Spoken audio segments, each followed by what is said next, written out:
recorded, we will make it available on the NEXTOR website. For background, NEXTOR was established in 1996 as an FAA Center of Excellence in Aviation Operations Research. It initially included 4 core universities, but over time expanded.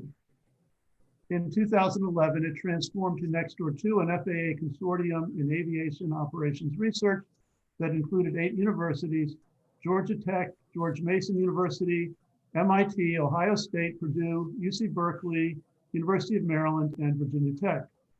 It recently was renewed once more, becoming NEXTOR III.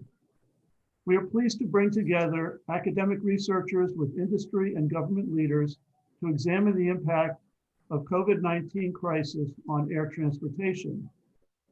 We are examining the crisis through several lenses. The first 2 webinars considered the airline and airport perspective. This webinar looks at the crisis from the air navigation service provider point of view, as well as more generally flight operations. We have with us today 3 very distinguished speakers. Dr. Dan Murphy, Director of NAS Operations at FAA. He runs the Air Traffic Control System Command Center. Dr. Rainer Kohle, Head of Operational Air Navigation Services Performance at EURCONTROL. He runs what was formerly known as the Performance Review Unit. And Dr. Mike Ball, Professor and Associate Dean with a joint appointment in the Smith School of Business and the Clark School of Engineering at the University of Maryland. We also have a panel of academic researchers from the NEXTOR University Consortium. In addition to Professor Ball, who will be playing both offense and defense today, he will be joined by John Hansman, Professor of Aeronautics and Astronautics at MIT, and Mark Hansen, Professor of Civil and Environmental Engineering at Cal Berkeley. We will begin with short talks by each of our 3 invited guests. After each talk, we will take a few questions. Then, after all the speakers have concluded, we will have a panel discussion. I will moderate the panel. The academics will be able to ask questions directly of our speakers. You in the audience will be able to ask questions via the Zoom question and answer feature. Our apologies in advance if we are unable to address all questions. As before, we will conduct a series of audience polls during the webinar using the Zoom polling feature. As you'll see, the questions deal with your perceptions of the risk of flying right now and your likelihood to fly in the future. The results will be presented right after the polling. Okay, with that, why don't we have our first poll? All right, as you can see, the poll asks, I should say to start that this poll is the exact same one that we had at our first webinar in July. So we are doing it now to see if, how things might have changed in the last 3 months. So the poll is, what would it take for you to fly across the country to visit friends or family? You can see the possibilities. I've already flown since April 1st. I haven't flown recently, but I'm ready to go now. Flattening the curve at my origin and destination. Very substantial reduction in COVID cases across the country. 0 or close to 0 cases across the country, and a vaccine. And I see everyone has already started. So please, give your response to the poll.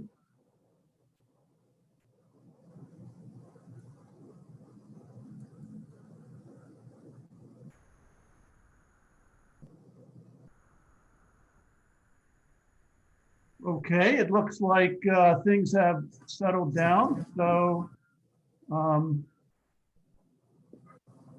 I just would, so we can see that the highest vote getter was very substantial in COVID cases, 33%. 17% of you have already flown.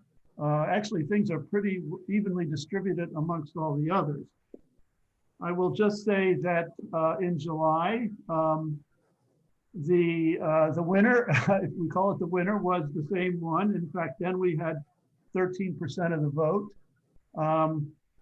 The distribution is actually remarkably similar Actually, the one that's has a little higher is is um,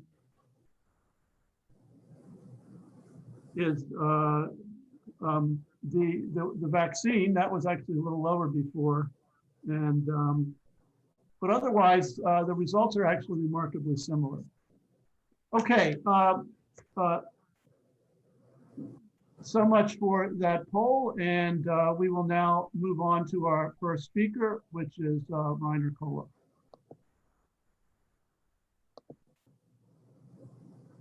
Okay, so Rainer, why don't you get started and share your screen? Let me quickly set this up here.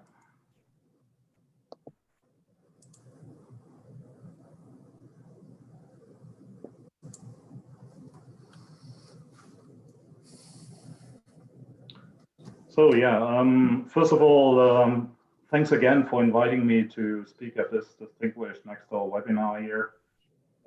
It's also interesting looking at the poll that despite the fact that I'm residing here on the other side of the Atlantic, we certainly share currently in these times of COVID similar features, and particularly when we look into aviation, I think there is a sort of global situation at hand at the moment. So in my day-to-day job, I'm heading the operational performance unit at EURCONTROL, and I will speak you quickly a little bit about what the global view is from our perspective. I will then dive in how this is actually breaking down into Europe. And we then look a little bit into scenarios and potential way forwards out of the current COVID crisis. Feel free to jot down some questions, and I'm happy to answer them after my talk. So EURCONTROL, just to give you a little bit of an idea, headquarters are situated in Brussels in Belgium. This is where I'm currently residing in the home office in the center of Europe. When you look at the chart, what you can see, and I think that's important for you to take away, when we do the US-Europe comparison, we typically speak about a similar volume of airspace, roughly. There are differences when it comes to flights, and particularly when we look into the traffic situation we had last year, it was about 11 million flights. So we're all aware of the global growth of traffic that aviation has seen over the past decades. And there has been interruptions and disruptions along the way we go. What is now unique in this situation is, when you look at this chart, is that we have this significant drop that most of our countries have seen around March. And I think this coincides also with the first reductions in the US. So from that perspective, again, we're standing shoulder by shoulder and struggle to a similar situation. In terms of numbers, you see roughly we are down 60% in terms of passengers, what we have seen in global aviation. How does this now break down into the European context? So for us, you can see on the timeline here, lockdown started around March this year. In the second half of March, we have now reached a level that is about 54% of lower traffic than in 2019. When you scroll through the numbers, you will see that this also ripples down into the actual passenger demand, which is a topic I think which will come back when we speak about roughly 60% of reductions. And when you look into the economic repercussions, you will also see that a total loss of around 1 billion in passengers also means that at the end of the day, we are looking into a liquidity crisis, because obviously less people traveling, less flights, and in the end also the funding mechanisms that we have for air navigation control, which is based on route charges, has an end, and there is a potential to try out. When we break this down into the member states, as I said, you have to consider Europe as a set of different member states. And maybe to complement my opening statement, if we in Europe speak about regional traffic, that might be what domestic traffic is in the US. Obviously, we have countries that only have one major international hub, so domestic flights don't really make sense in it. But what you can see across Europe, we have a broad variety of impacts. So on the lower bottom of the chart, you will see the traffic reductions, which range roughly between a loss of 40% and going up to 60% roughly. The red bar shows you the European average. So when you look there, you will find back again this number of minus 4.5 million flights for the first 9 months in 2020 in comparison to 2019, and this culminates in a loss of 54%. Now, if we move into looking at what does this mean for the system? So from a performance perspective, we typically speak in Europe in terms of these 4 dimensions. On one side, obviously, you see the traffic curve. So we had a decline in March.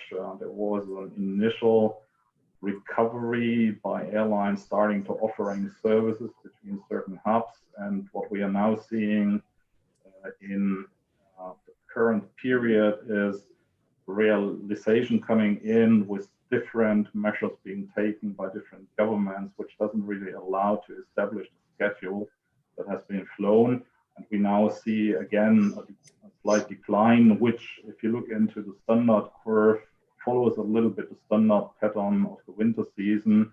But again, we have to see this in light of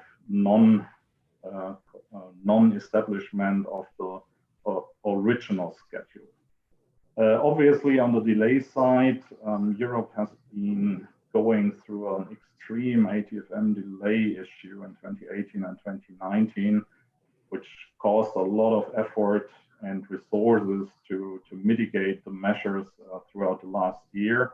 And with the low traffic, of course, these majority of ATFM bottlenecks, which we are seeing in the capacity area, sometimes linked to staffing problems, have literally disappeared throughout the year. So while this looks very promising, it's of course just a consequence of the slow and the slur in demand. I spoke already about the link between traffic and charges. So obviously you can see in the bottom left that the charges follow the traffic development.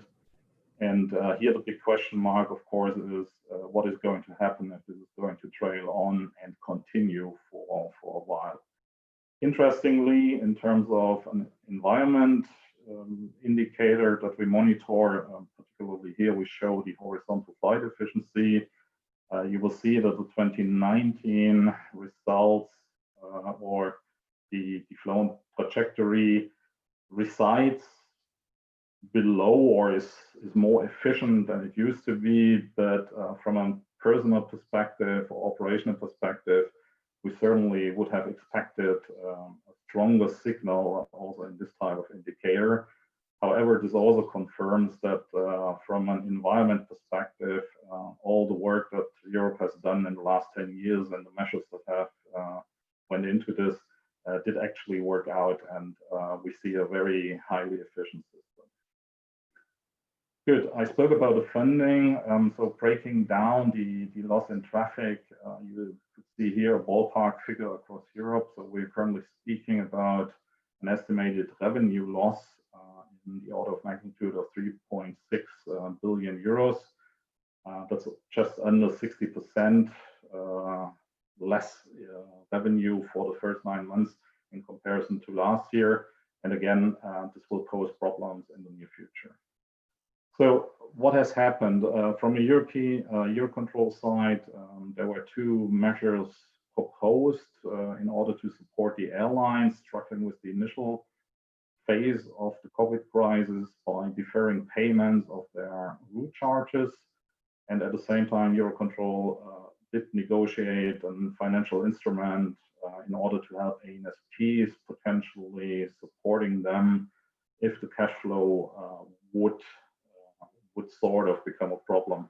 At the time being, 10 member states signaled their interest in probably tapping into this, but so far, we have to say the European industry or ANSPs have managed to deal with the situation without tapping into this type of additional monetary sources. Good. The current situation looks slightly different when you look across different countries. So I'm not going to speak you through this busy chart. You can follow it. But the key takeaway here, of course, is that you see a clear link between reduction in the lockdown, so opening of the economy, allowing passengers to travel again in Europe, and certain increases in the infection rates, which also led now, in hindsight, several governments in Europe to introduce semi-lockdowns, partial lockdowns. We currently speak about traveling between safe bubbles, but ultimately this has an impact on the airlines because they literally cannot know whether they can operate a service between two cities and the city pair continuously throughout the next weeks. And you will be also well aware that when we moved on to the non-regional traffic, so while we see, of course, developments in China and also some promising signals in Europe, in the US, we have to admit travel from international travel that used to be there going into Europe has also significantly cut down. You can also see on this slide, we roughly have a decrease within Europe, as I mentioned earlier, intra-Europe about 57%. When you look into the variations across the international traffic, we range just under 70%, so 68%. Good. Now, when you look into what does this mean for the futures?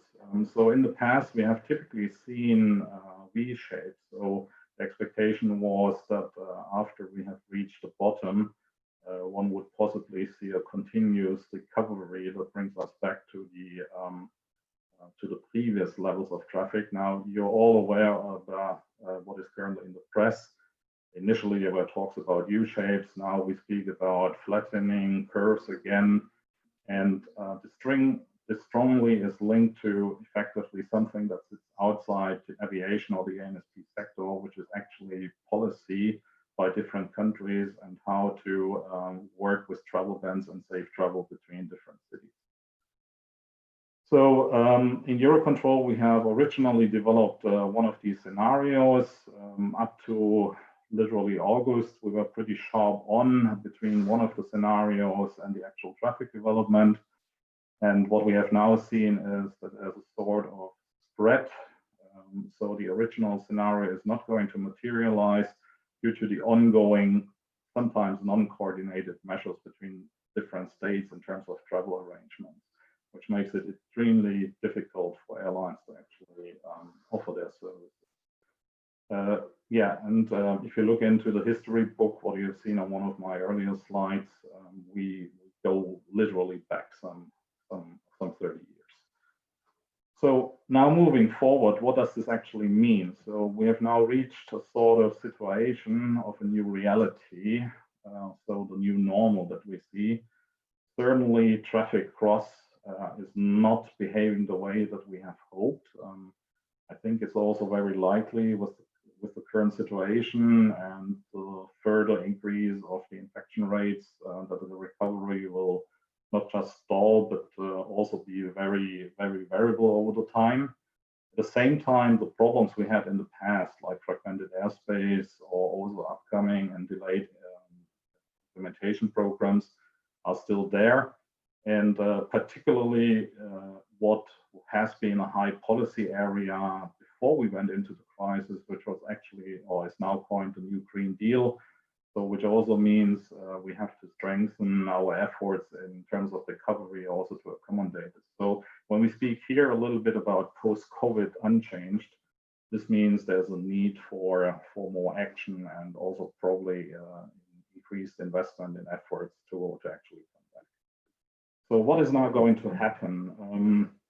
I think in the short term, and this will be part of the discussions that we will have later on, ANSPs will have to look into how to deal with the situation. And this means managing the staff, managing their financial stability, and also ensuring to when the traffic comes in that we don't run into the capacity bottlenecks that we used to have. So while currently you might say we got a little bit of breathing space, we need to use the time to actually be prepared for when the traffic comes back. While managing the situation in the middle term, we certainly will see new topics coming up, and the policy has certainly moved on in terms of the Green Deal in Europe, which will also put more emphasis behind some of those programs that have been on the waiting bench for a while. And I mentioned already, a big effort in Europe will also be looking into how we can structure the airspace in a better way. Good. Having said this, I think in summary, we share a similar situation and fate.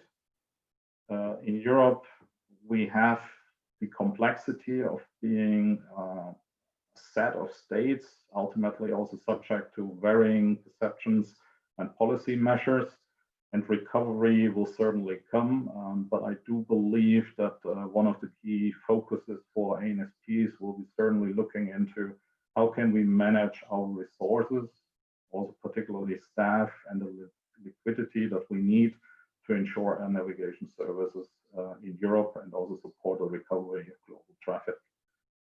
Good.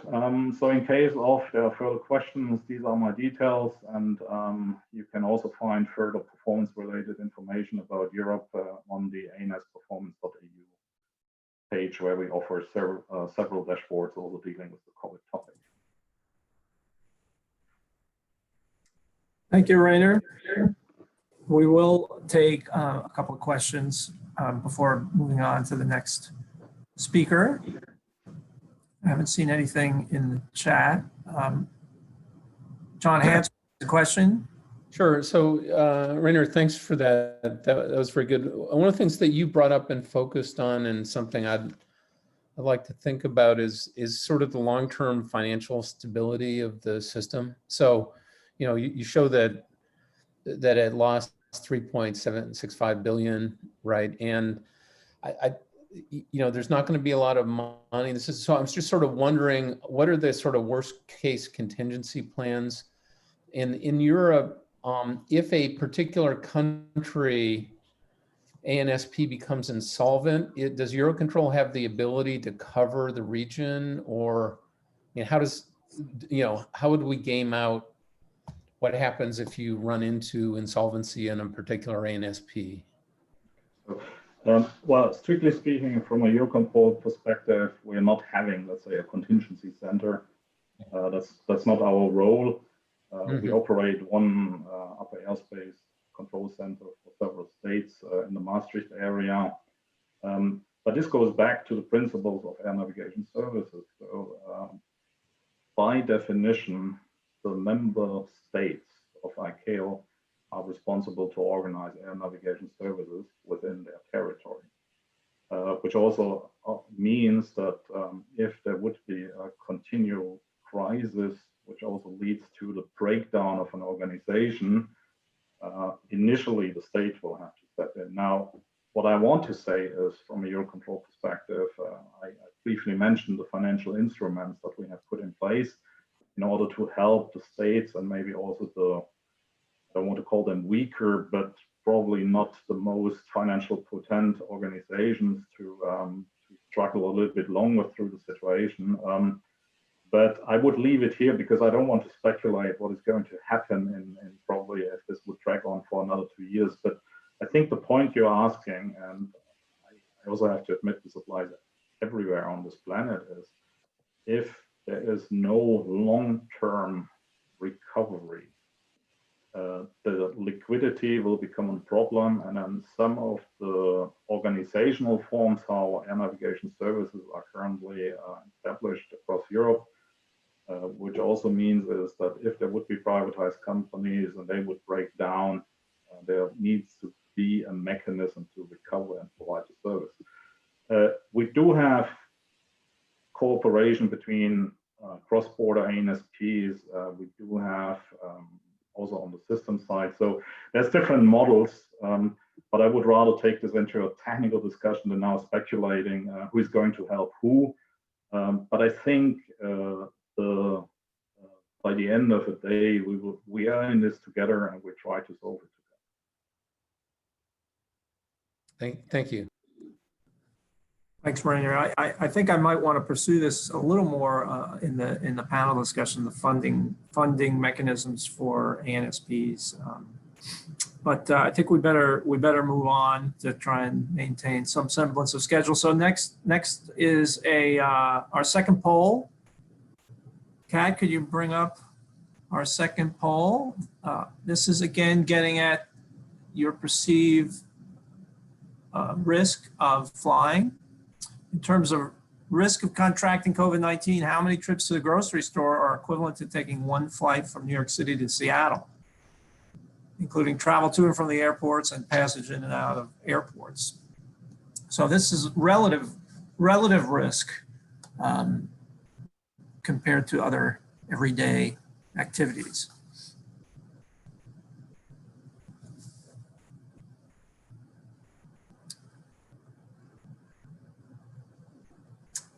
This is it's interesting. We are our audience seem to perceive the risk as being relatively low because the mode here of responses is 25 trips to the grocery store, which surprises me a little bit. I don't know whether I call that low, Joe, but I guess it depends on what you think the risk of the grocery store is. Yeah, that's a lot of grocery store trips, right? It's a lot of grocery store trips. but actually 14% say 50, so it's yeah, anyway. I would recommend everybody to travel over to Europe. We have the better grocery stores.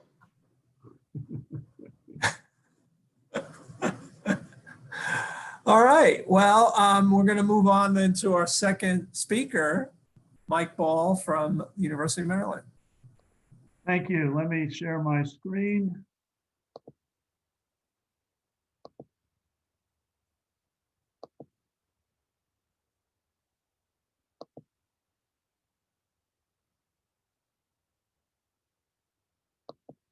Trying to get this to go into full screen mode here.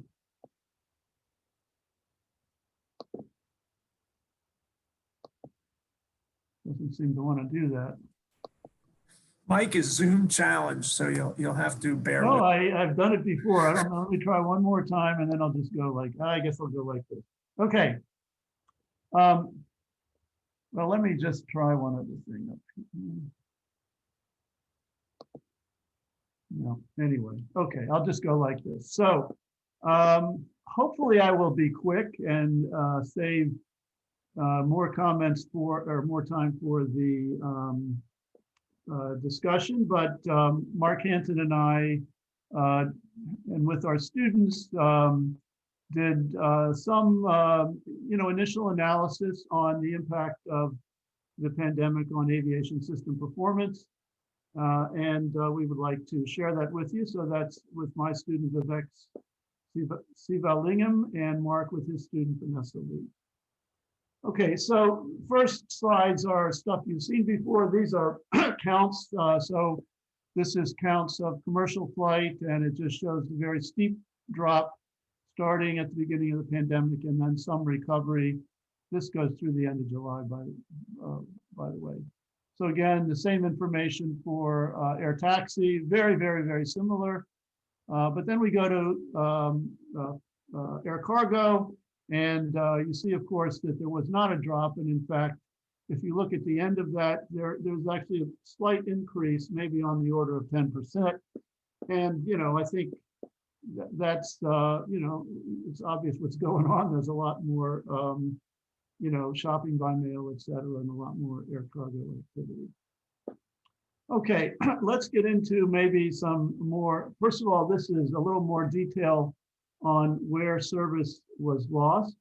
So, so we wanted to ask the question, and as you may have known, as part of the CARES Act, there was a concern about airports, small communities losing service, and there were some stipulations in it that if airlines got funding from the CARES Act, that they had to preserve service to different communities. So we defined having service as 6+ flights and no service as less than 3 flights. So we compared April through July of 2019 with April through July of 2020.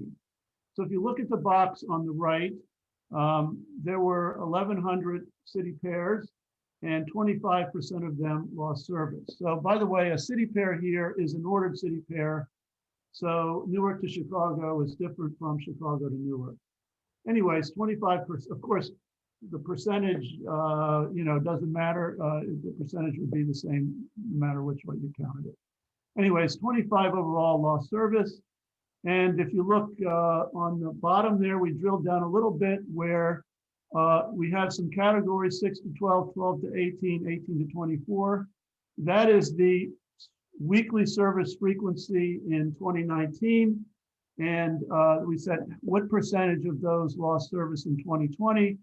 And as you can see for the low category, almost half of, or over half of them lost service.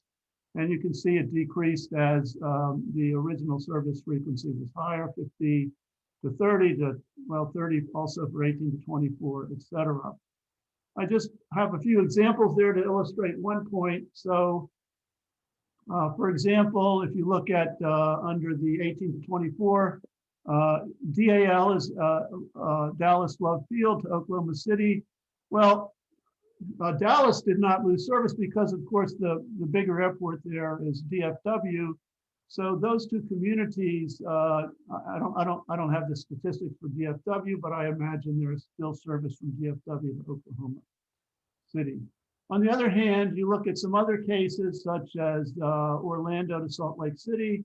So both of those are the only airports in their metropolitan areas. So when they lose service, then those two areas totally lose service.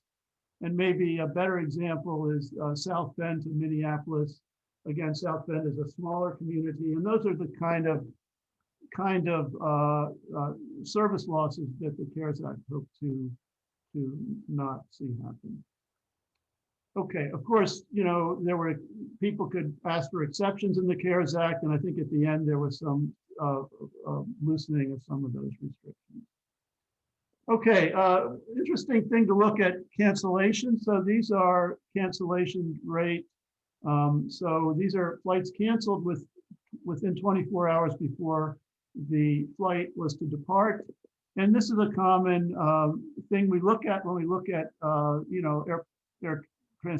traffic performance. So if it's a very bad weather day, you expect to see a lot of cancellations. So the green is pre-pandemic, and of course, you see those very low numbers, and the spikes are days in which there was probably significant weather events. But what we see at the beginning of the pandemic anyway, is that the airlines did not have a time to adjust their schedule, so they did a lot of last minute cancellations on the day of operations. Of course, that settled down as the pandemic went on. This next slide, what we wanted to look at was as the pandemic progressed, how did the frequency by day of week change? And one reason we thought this might be interesting to look at, of course, is that there was a change over the course of the pandemic to a very significant portion of the traffic being for leisure travelers as opposed to business travelers. So the numbers that are graphed here are so this is weekly data, and the fraction of traffic within a week that is on that particular day. So all of the numbers graphed here for each week add to 1. So for example, you know, if a day had 20% or 0.2, that means 20% of the traffic was, say, on Thursday versus Monday, et cetera.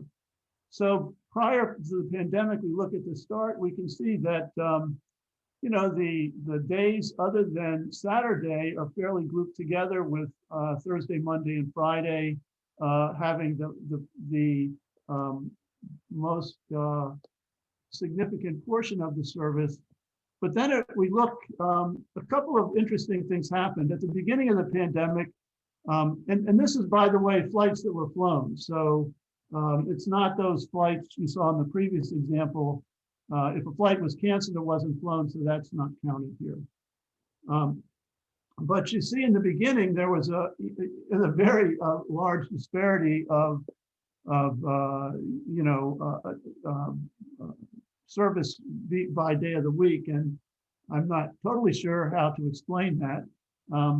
But when we get to where things settle down, probably the most interesting thing that happened is Saturday is kind of clumped together with all the others. And I think that's an indication of what would happen when the airlines try to focus on leisure traveler as much or more so than business travel. We tend to see 3 clusters, 3 at the top, Friday, Thursday, and Monday, and then the rest are kind of grouped together at the bottom. So I do think we saw a change that probably was a result of a greater emphasis on leisure travel. Okay, now to move on to performance. This graph shows a delay to schedule. So this is different. Reiner's graph, which showed air traffic delays, are delays issued by EUROCONTROL.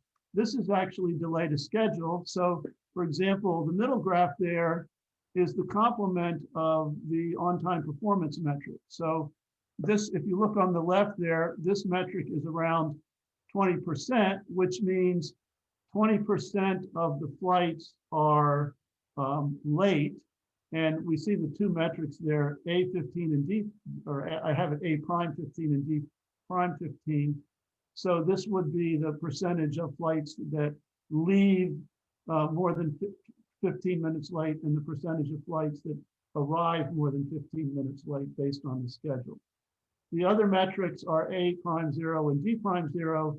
Those are the number that leave more than 0 minutes late and arrive more than 0 minutes late. And you see that's you know, more, you know, upwards of 40, close to 50% in the beginning. And then the final one is 45. These are the flights that are significantly delayed. Of course, we see after the start of the pandemic that all of these metrics are reduced quite substantially. I think it was slightly surprising to me that they didn't go down even more. Of course, the main delay left, I think, is the air carrier delay, things like mechanical problems, crew problems, etc. But there are some other delays remaining in the system. For example, as Dan will talk about, delays due to you know, problems with controllers and COVID. Okay, finally, I'd like to look at total. We examined total effective flight time, and as you see, that's defined as you start with the scheduled departure and you go to actual gate arrival. So there's 4 components to this. The first is gate delay.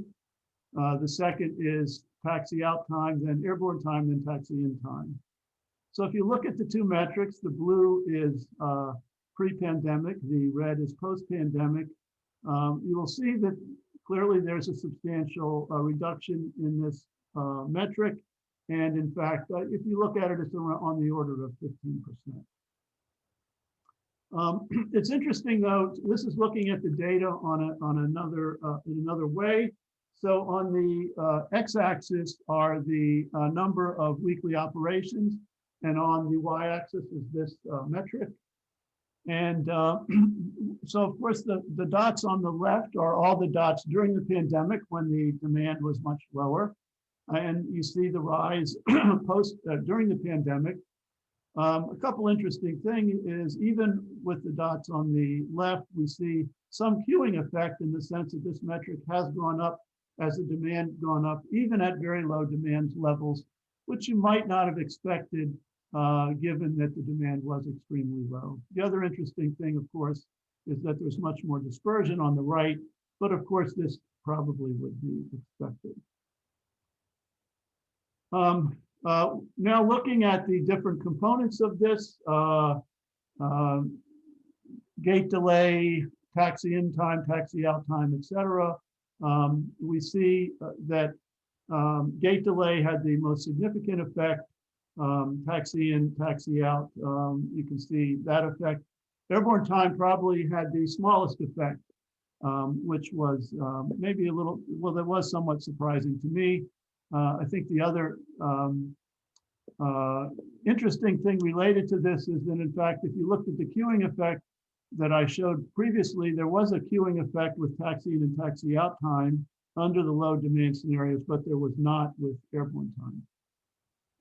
Finally, we drilled down a little more on this airborne time. You know, what I expected was that, you know, it might have been, we might have seen greater reductions in airborne time, particularly for on a percentage basis for the shorter flights. So what this graph shows is the time range of the flight on the top line. So, and this is the time range in 2019. So, you know, we go from shorter to longer flights, and then you see the time reduction, and then the average time reduction, and then the percent. And as you'll see, the percentage, there's not a significant trend in the percentages. I would have thought there would have been a little more reduction in the shorter flights because of all the delays in the terminal area, but I don't, you know, it appears that there wasn't, that those could not be eliminated. Okay, just some final thoughts. Flight operations are down significantly with small communities more adversely impacted as expected, and demand is recovering slowly. I think the unprecedented low levels of operations provides an opportunity to better understand how the system reacts to changes in demand. And a deeper dive could reveal ways to adjust system structure and management to improve operations as demand returns. Okay, and now welcome questions. Thank you, Mike. We have a few questions have come in. One from Al Mielis about slide 8, and he's asking, that's where you have the A0s, D0s, etc. Yep. He's asking if should that not all sum to, how can they all go down simultaneously? Should they not sum to 100%? No, I mean, each one includes the previous one. So in other words, if a delay is over 15 minutes, if a delay is over 45 minutes, it's over 15 minutes. If a delay is over 15 minutes, it's over 0. So they shouldn't, in some sense, cumulative. Patty Clark was asking about schedule padding and if there's been, if you've noted any change there. So, you know, we did not examine that. We did talk to some airline people, and they said the system, because we thought, you know, that could have explained some things, but that the airlines just are not quite flexible enough, if you will, to react this quickly to change schedule patterns. So we have not examined it, but just based on what we've been told, we don't think there's a lot of change in schedule patterns. And Dave Noor is asking about gauge. I don't think you've looked at it, but that's something interesting. Yeah, we didn't look at gauge. Although in the flight time stuff we restricted to jets so that you know, hopefully there wasn't too big a gauge effect in that metric. All right, let's move on to our next poll, our next and final poll. Kat, if you would be so kind. There it is. Congestion in the air and on the roads has decreased substantially during the pandemic. Post-pandemic, we may or may not return to what life looked like before. Which future scenario do you prefer? Life and work return to normal? A new work life emerges, with many spending at least some time working from home and a reduction in business travel? Or life assumes a new normal? More people working from home, fewer long distance trips, less congestion, simpler lifestyle.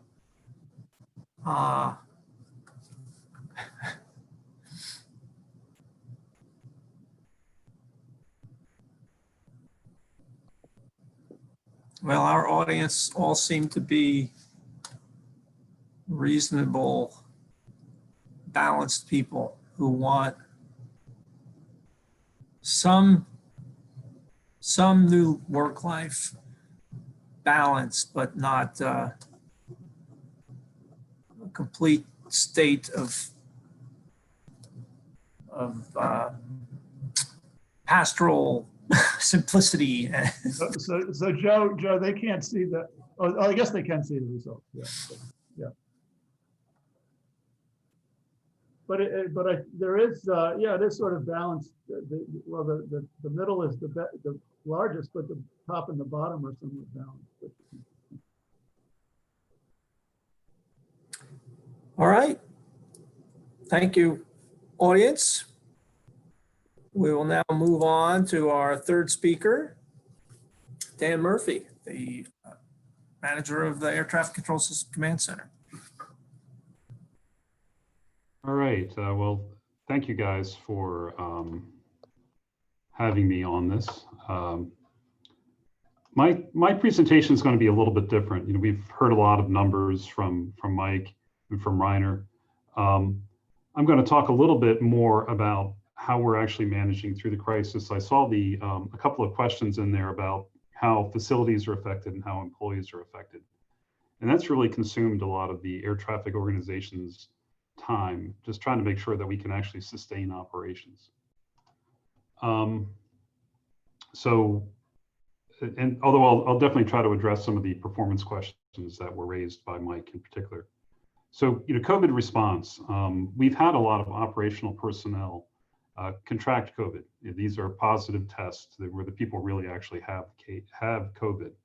We've had something on the order of 450 operational personnel who have tested positive for COVID. So one of our focuses, or our really primary focus, is ensuring the safety of our employees, while at the same time making sure that we can provide continuity of operations for the users of the system. So we've really made a lot of, taken a lot of steps and made a lot of changes in how we run the system to make sure that the system stays up and stays running. So just some things that we're doing, and you probably have heard about these if you're plugged into the FAA and the air traffic control system here. We've gone to split crews. So the idea here is that we want to try to minimize the number of personnel who might be exposed to a positive case at a facility. So where possible, we've separated the staff at facilities into multiple crews, 2 or 3 typically. Now, if we can't accommodate the traffic and we start seeing delays at a facility, we will go back to either fewer crews or back to the original single crew operation that we've had. So we've had a number of major facilities early on, particularly around Chicago initially and Dallas, Fort Worth, where traffic really came back a little more strongly. You know, Reiner talked about the unevenness of return. We've definitely seen that in the US as well. So as that's happened, we brought facilities back to fewer crews. So right now we have about 145 facilities in the country that are in single crew operations. For really small facilities, and they're the ones that are really most impacted by COVID. When it gets into a facility, we may have a lot of people who are close contact and may need to be quarantined. So in order to keep those running, we've actually adjusted some of the operational hours at some smaller towers and facilities. So originally we had about 90 towers where we adjusted operational hours, both to allow split crews, but also to preserve supplies, which were in short supply early on. So at this point, about 24 have returned to the normal operating hours, and we expect to have more come back as traffic returns. One of the things that Mike didn't talk too much about, and unfortunately I don't have a slide in here on that, he talked about cargo a bit. General aviation operations have significantly returned. So IFR GA traffic is about 90% of where it's been historically. And even VFR traffic at our smaller facilities has come back to about 90–95% of where it was before COVID. So we're seeing a lot of activity at smaller facilities. Process-wise, we have essentially what I would call a war room. It's the COVID Joint Crisis Action Team, or JCAT. Essentially, that handles all potential COVID cases in operational facilities. For significant cases, we have a call. So we've had about 2,500 potential cases. As I said before, about 400 of those have turned out to be positive.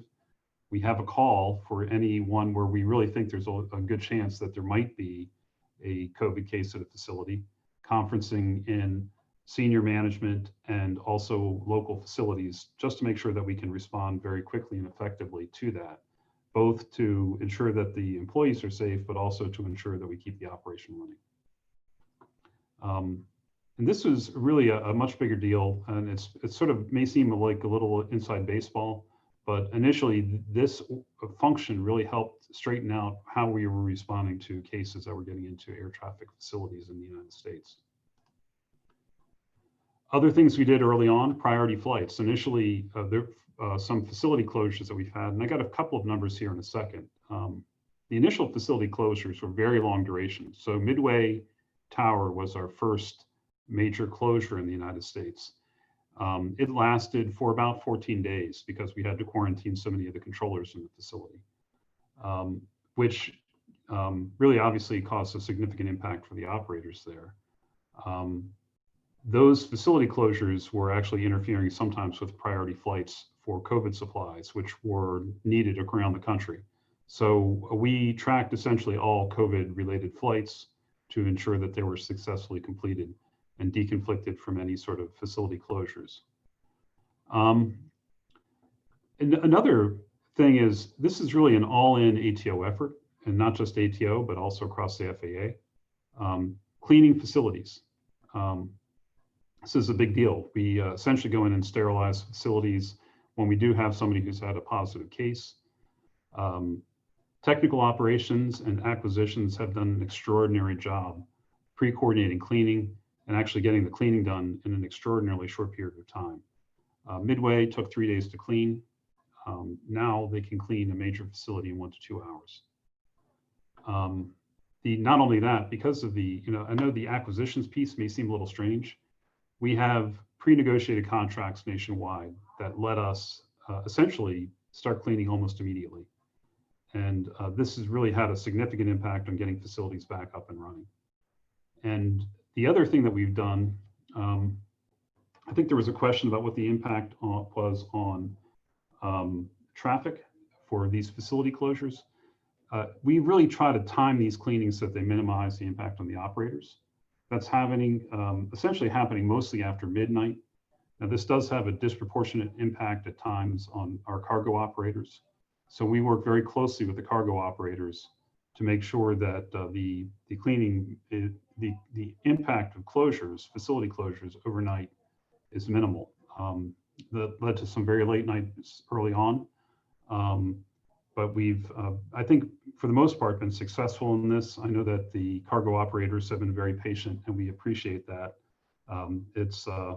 It's really, we don't have a better time to clean in most cases other than overnight. And then finally, air traffic and systems operations have worked very closely to develop essentially procedures and plans to make sure that when a facility is down, we can work around that and keep traffic flowing to the best degree possible. So with that, just a few numbers. 174 different facilities in the ATO have been cleaned since the start of COVID. 131 ATC 0 events, and that essentially means the facility closed down. That includes 18 centers many multiple times. So Miami Center and Atlanta Center have had 8 level 3 cleanings, which essentially means a deep clean and associated ATC 0 event. You can see the duration of how long these facilities are down though. So in March, the average, and this is an average number, was around 120 hours. You can see down here, these are 1 to 2 hours for a lot of facilities now. So really a very impressive achievement for the ATO for being able to deal with these deep cleans that are really required to ensure the safety of the personnel in the facilities. Moving on a bit to performance, Mike showed and had some questions about the delay numbers that we're seeing. Our numbers internally look a little more like what Reiner showed, where we essentially saw minimal delay in the system. And these are delays that we attributed to air traffic control. The yellow line on this chart here shows traffic levels. And by the way, I shamelessly stole this from Kevin Hansen in performance analysis. The yellow line shows IFR flight counts. We're about down 30 to 40% from where we had been historically. You can see that both delay minutes shown in blue and also miles and trail restrictions, which is shown in R, have gone down by over 90%. So delays are down by about 96% right now. You can see a significant uptick during severe weather season and hurricane season. But now that we're into the fall and weather's improved a little bit, delays are down about 96%. Stringency or miles and trail are down about 94%. One of the things that we really want to understand is what's going to happen as traffic comes back. So I think this will really be a great opportunity for us to learn what the real constraints in the system are. As traffic slowly returns, which it certainly appears to be doing, we should figure out where the real constraints in the system are. We have had some differences, or we're seeing some changes in how we actually manage traffic. So this is more of a systems operations focus. We've become a lot more tactical. So essentially, we let the traffic operate, and we try not to put constraints on if we can avoid it. So far this year, we've had, or since the start of COVID, since April 1st, we've had 20 ground delay programs in the NAS. That compares to about 1,200 for the same period last year. So that's down something like 98%. The number of ground stops is not off as much. It's about 208 ground stops compared to about 1,500 last year. And this really reflects the fact that we're using ground stops for weather events. And you can see that if you look at the bottom here, the shaded area indicates where we were last year for both ground stops and ground delay programs. The orange bars here at the bottom indicate the ground stops for this year. And you can see that they're very episodic, and that corresponds to thunderstorms and other events, which will still cause us to have to manage traffic into facilities. I mean, there is still traffic out there. Oh, and one other point I don't have shown on here, we still are using reroutes, particularly during cleanings. And if we have a little bit of time, I may show a video of a cleaning that we had last night at Chicago Center and Kansas City Center, which both closed for about 2 hours overnight last night. So planning for the future. One of the things that we really have to focus on, since there is so little traffic out there, we really have to make sure that we're remaining proficient. So we want to be ready when traffic comes back to handle the traffic that will be coming back. We're certain of it. So we have to continue to train on techniques that we have to handle those large traffic volumes.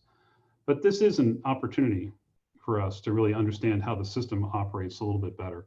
So we're going to be looking for those inflection points and those points in the system where we still see performance and delay issues. And certainly as traffic comes back, we think we'll be able to identify more clearly what the real drivers and performance of the system will be. So let's see here. Let me see if I can make this work. I'm going to stop my share for a second.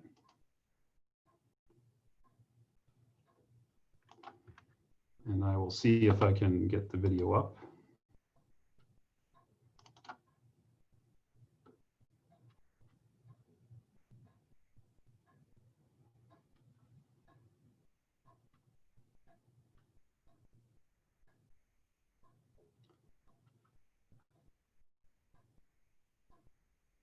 right, seems a little bit slow. There it goes.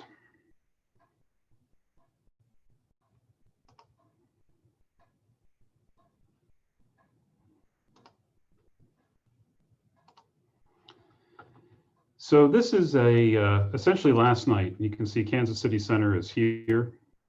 Kansas City Center closed from about 0600 to 0800 last night. And Chicago Center right around the same time, both had closures.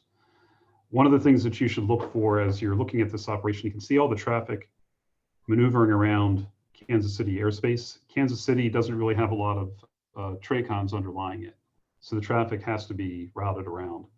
Chicago Center, on the other hand, still does have a lot of tower en route. They have a lot of underlying TRACONs where they can route traffic through the operation. So you can see that we've given routes to these flights going around, and fairly shortly here, you're going to start to see some traffic move through Kansas City Center as Kansas City reopened. So the timeline, the cleaning timeline for Kansas City Center, I think was about an hour. It was extraordinarily quick. And that enabled us to begin moving a lot of these cargo operations very, very soon after the facility came back up and was operational again. Anyway, I think this is a real testament to a lot of what's going on. This has required a lot of coordination. It's not often we have two adjacent centers go down, although it does happen. So with that, I'll stop there, and I'd be happy to answer any questions. Thank you, Dan.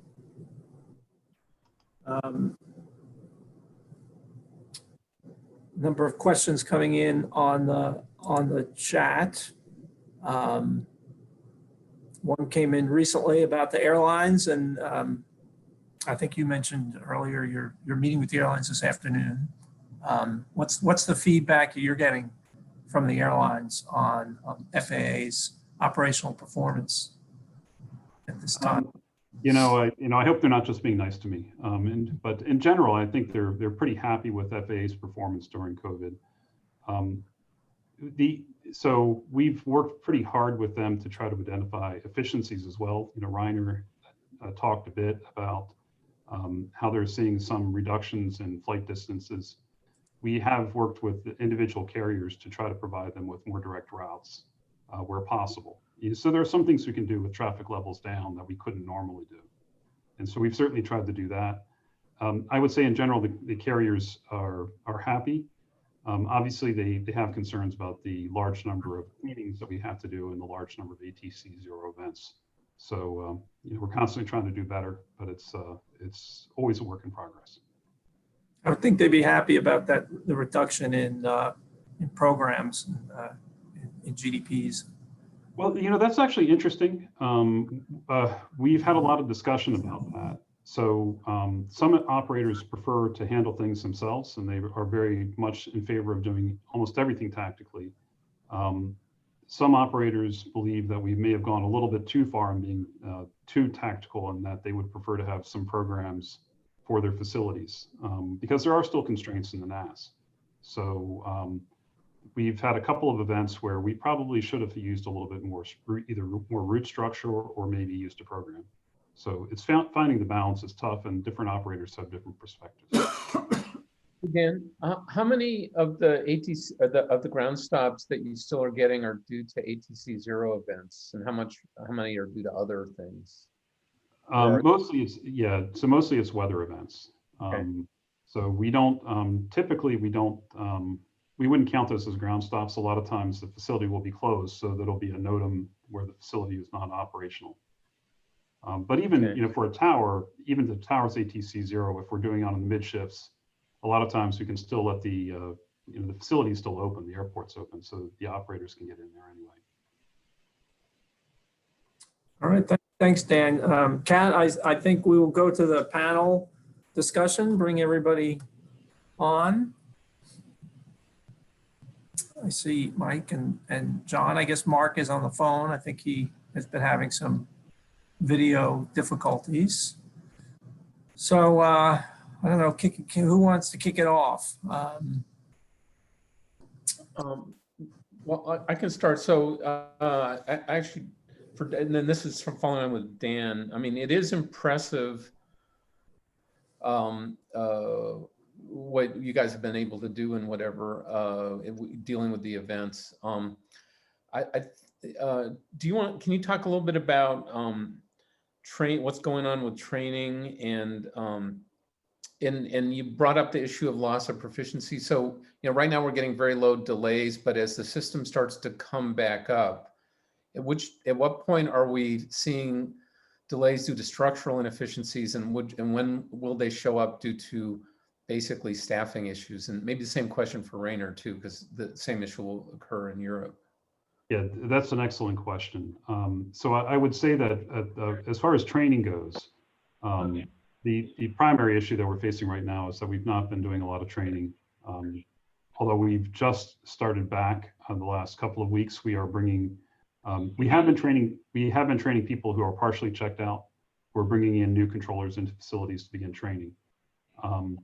So, proficiency is going to be a challenge. So we're looking at, all sorts of ways to do simulator training just to really ensure that they're exposed to higher levels of traffic maybe than what they're seeing in the real system.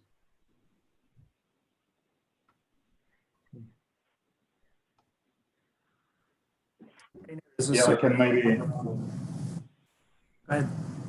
I can echo what Dan has said. I think from a staffing perspective, of course, ANSPs go through the same problem that we see with airlines currently.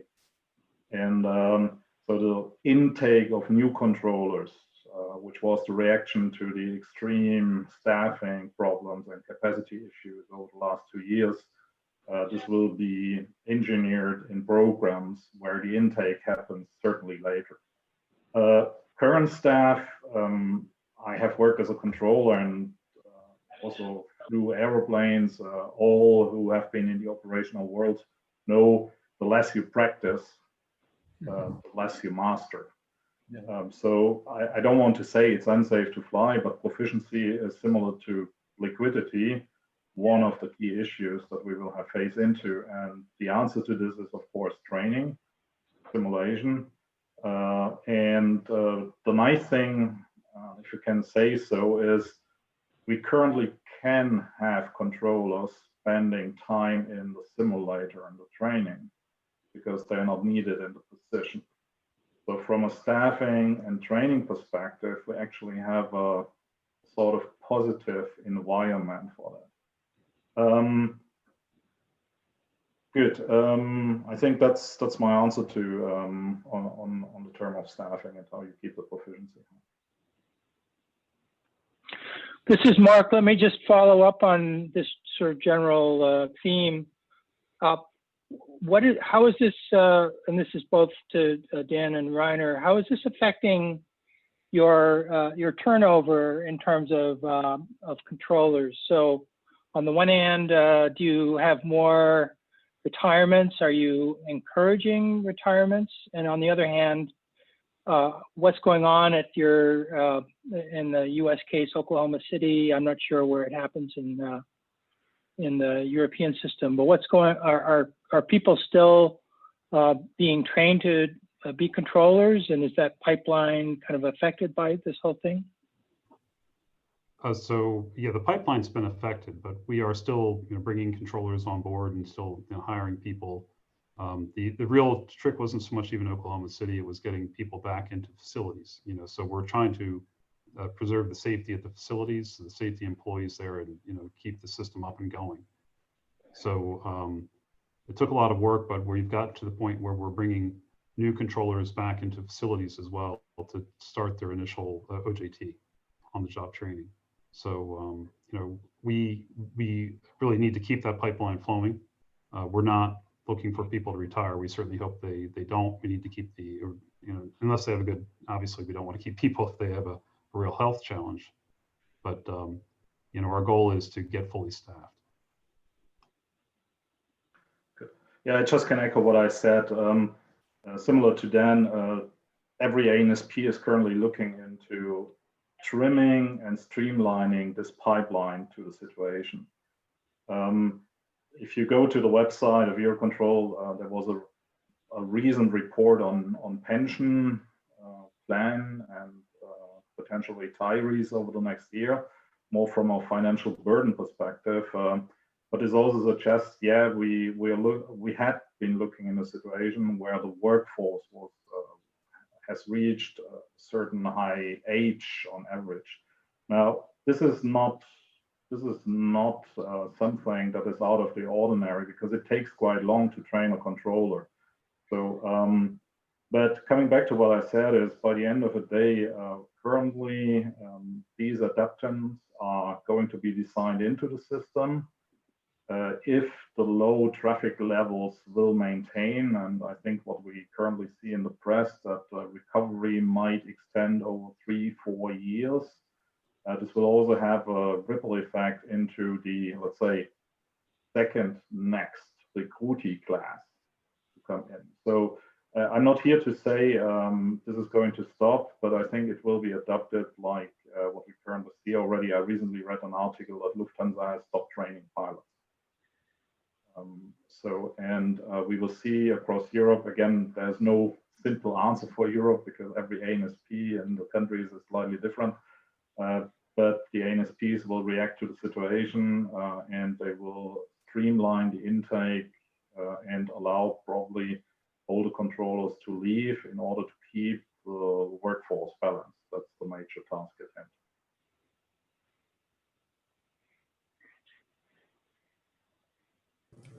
I see there was a question about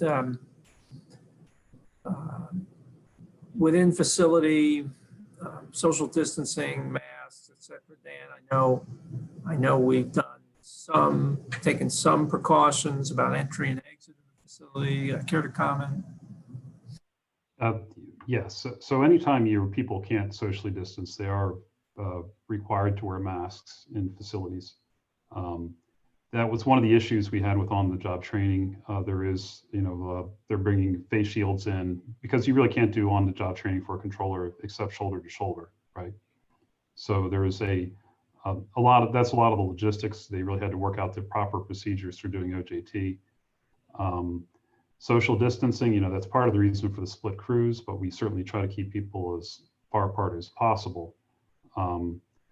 So there are a lot of things going on, a lot of cleanings. They clean facilities, not a deep clean, but 3 times a day, facilities are expected to be cleaned, all the touch points, high traffic touch points and things like that.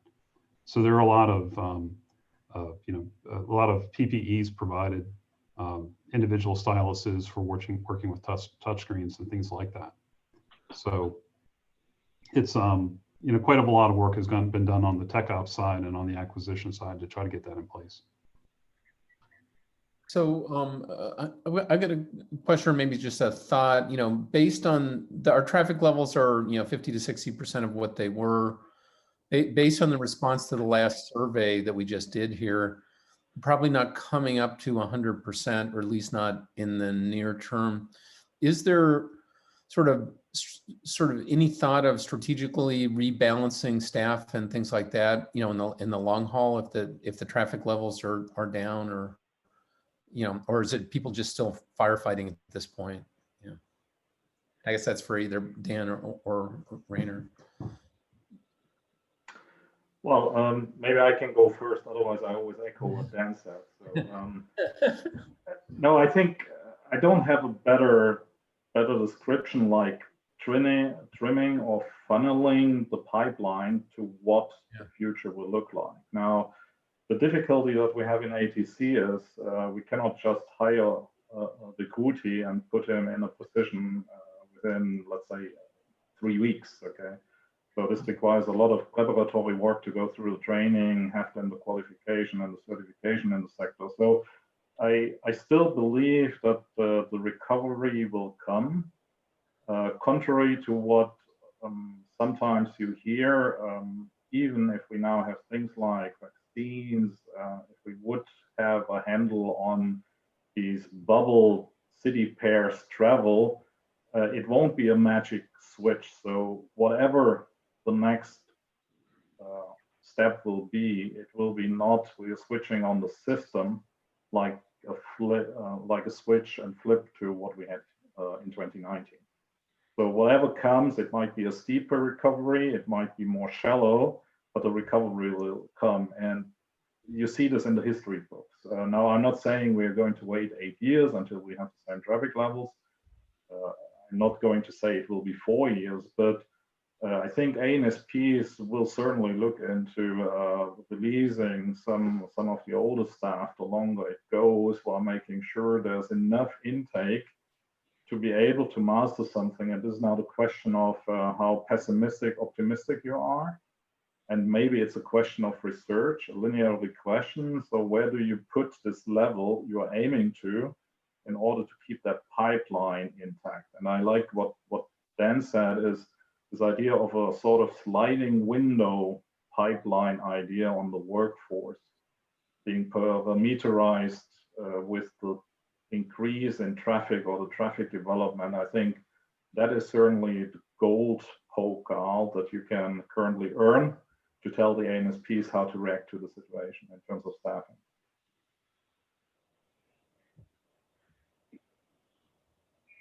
Yeah, but yeah, I mean, given the long term it takes to get people up to full performance level at a facility, you can't react quick. You got to sort of think ahead. So that's the concern. Maybe a different question, and this isn't fair, but maybe because on some of the privatized air navigation service providers, Nav Canada, et cetera, and maybe it isn't fair to put you guys on the table. So maybe Mike should answer that. What's going to happen to those guys who basically had financial models that assume growth, right? And you're in a different world. So will they be what's the inverse of privatization? Will they be re-brought into the public because the countries have to maintain them due to their national obligation, or what will happen? Yeah, I'm just going to expand on that. I mean, do we need a new funding model for ANSPs? I mean, is this sustainable where we just have route charges? And now you have these sorts of places, ANSPs or financial. I mean, what you could look at it as sort of like a bailout. If the airlines are being bailed out, the ANSP. I understand need to be bailed out.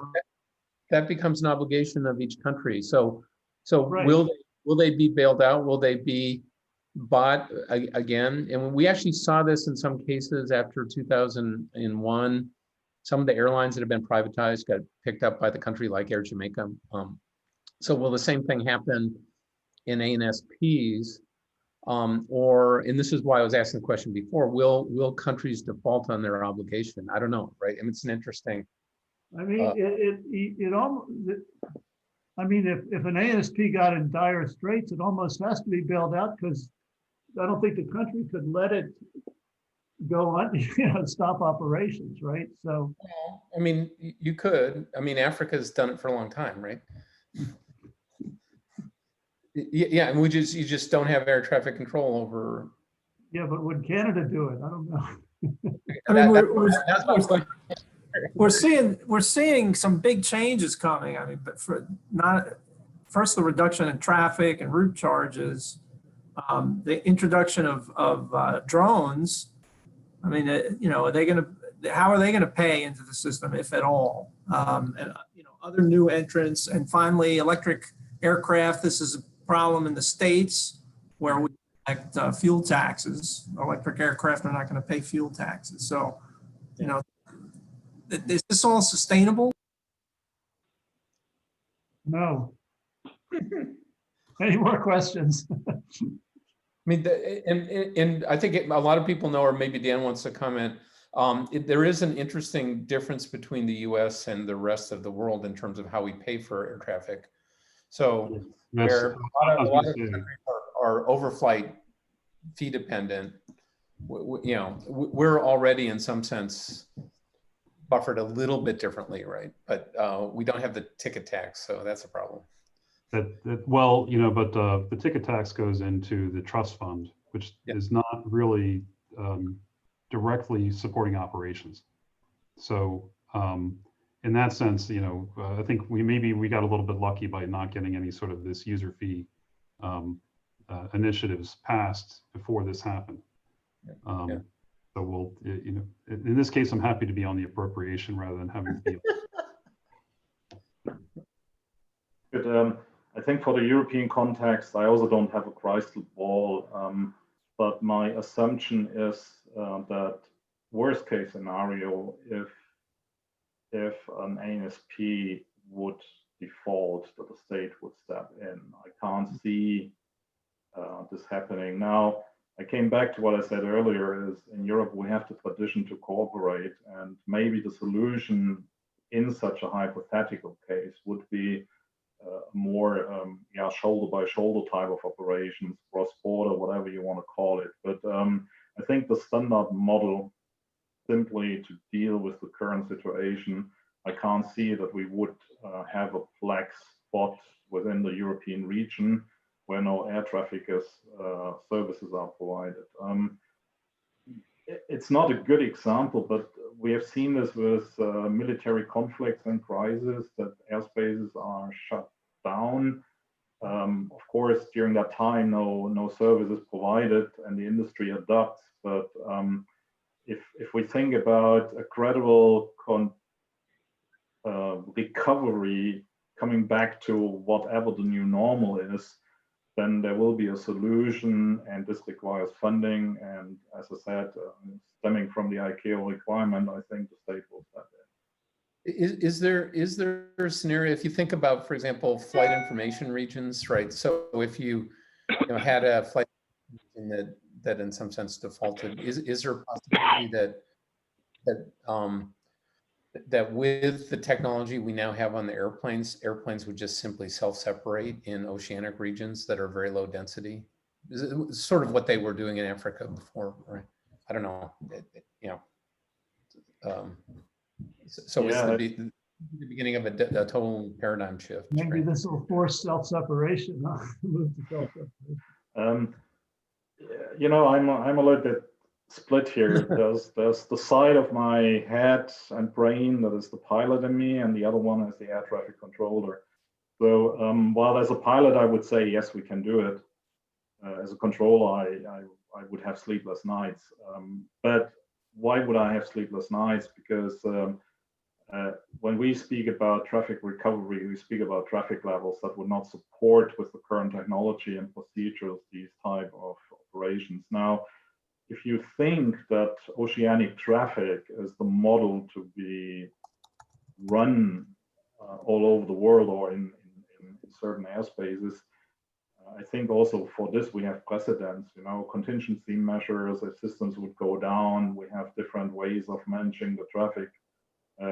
But in these models, also from my conceptual approach to it, I also see an entity there who delivers ATM and air navigation services, maybe not air traffic control or separation services. And ultimately, yes, you might have a requirement on the air fleet to be capable of doing ASAS. But I think, while hypothetically that is certainly in our books, I'm not yet there to say it's that bad. Yeah. Let me jump in and say, Mark, I mean, your face isn't here, so maybe you're having a hard time getting a question or comment in. You want to say anything? Mark, are you there? Sorry, I just muted myself. Yes, I'm here. I wanted to hear a little bit more. I think both Dan and Reiner talked about remaining proficient and under this low traffic. And can you each say a little bit more about how your strategies for doing that? I think Dan said something about using a simulator training, but maybe more importantly, how effective do you think those strategies will be in terms of enabling controllers to be able to handle higher levels of traffic if and when they return? Reiner, you want to take that one first? Yeah, as I said, this is now the controller speaking in me. I have blind trust in what we have done the last 20 years or 30 years will succeed. So simulator training is an integral part of training controllers. We run, even in normal operations, we run emergency simulations. We do have these requirements, and I do believe to keep over a continued, we're always speaking about a long stretch. We will certainly see that the workforce will rotate in the simulators, go through these sessions. And coming now back to probably the question that you have is, I think what we also have to put in our mental concept is there won't be a magic switch. So think about all countermeasures, and we would have wiped out COVID tomorrow. We won't be able to switch on the traffic levels of 2019 overnight. The airlines need to get the aircraft back into service. They need to get their crews into the aircraft. We need to get the airports back up. So, and I still believe this will follow the standard pattern of controllers also growing with the challenges as they come, while we maintain our proficiency levels that we have. So I don't think that that even if there's a mid to long-term low traffic levels, that the proficiency level of controllers will significantly drop below an acceptable mean. And this is just the safety practices and culture that we have in place. Yes, I don't really, I agree with what Reiner's saying. We'll have to pay attention. I'm sure people get a little bit rusty just from not having worked live traffic, but I don't anticipate that it would last long. And you know, our job is to try to mitigate that. But if the traffic comes back slowly, like it looks like it's going to, it really shouldn't be a problem. I'm actually a little bit more concerned about something a little different. In a number of places, we are using things like noise abatement procedures because traffic levels are so low. We're using them all day long.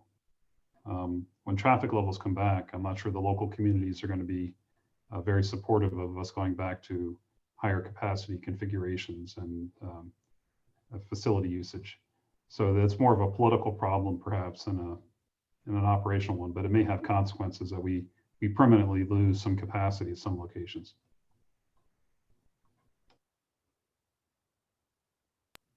We had, there was an interesting question from Pete Kostick about safety, and I'm wondering for everybody here, has anyone looked at safety data during this period and drawn any conclusions? Of course, it's going to tie to operations, but if anyone's looked at it, is it off what we would think would be the trends? So this, you know, it's a little outside my lane. I have seen some data, you know, from our HAI partners, our internal safety partners, and the numbers are down significantly. Safety events, as you say, traffic related. So I think it's a little hard to say for sure. It doesn't look like there's a significant uptick, if any. But obviously, we're always trying to do better. On the GA side, there's some anecdotal, or I don't, you know, just the stuff that I'm familiar with. For example, in the sailplane community, the number of fatals is actually fairly high compared to the number of operations. So there has been a concern of a proficiency loss issue.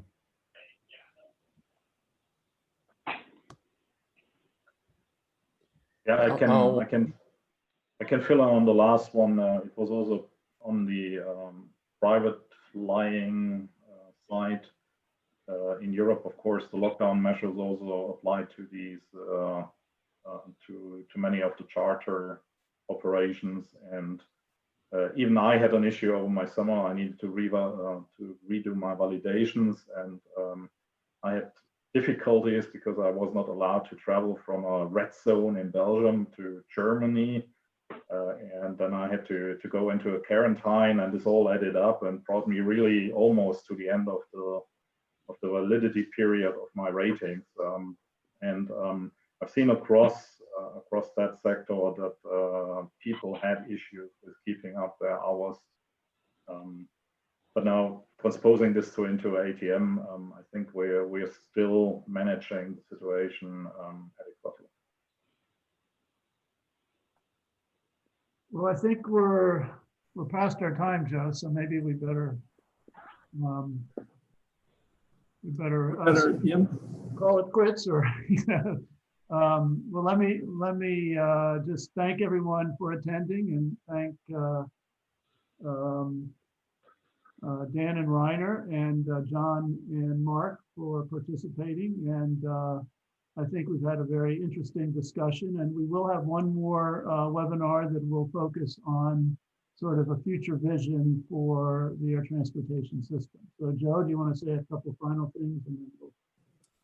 Just the same. Thanks to our panelists. Thank you, Ryder, for joining us from Europe. And thank you all for attending, and we'll see you again soon. And this will be posted on the NEXTOR site, the presentations and the report. All right, take care, everyone. Bye. Thanks.